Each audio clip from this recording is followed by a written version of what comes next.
ও ভাই, এই নিয়ামতের আলোচনা অনেক লম্বা আলোচনা। সূরা আর রহমানের মধ্যে আল্লাহ পাক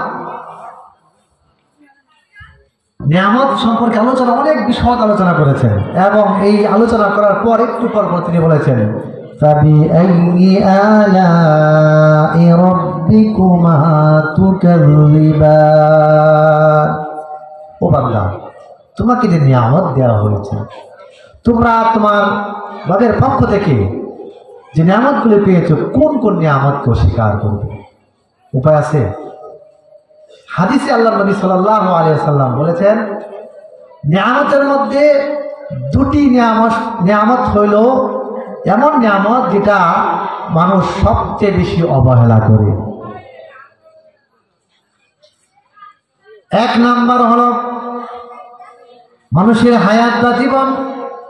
এর চেয়ে বড় নিয়ামত আছে জীবন?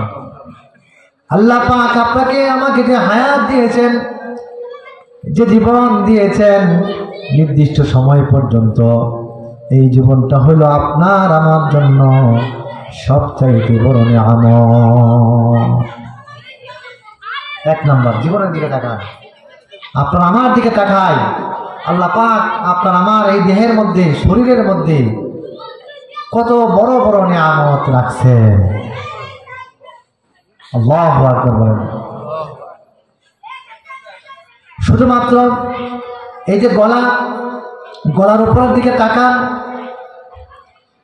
কত সুন্দর ঘটনাকৃতি আল্লাহ পাক মানুষ সৃষ্টি করেছেন। দুইটা চোখ দিছেন। কয়টা চোখ? দুইটা চোখ দিছেন, দুইটা কান দিছেন, নাক দিছেন নিঃশ্বাস দেওয়ার জন্য, দুইটা ছিদ্র দিছেন,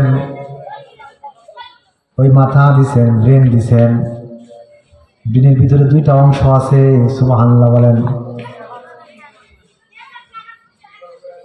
আমার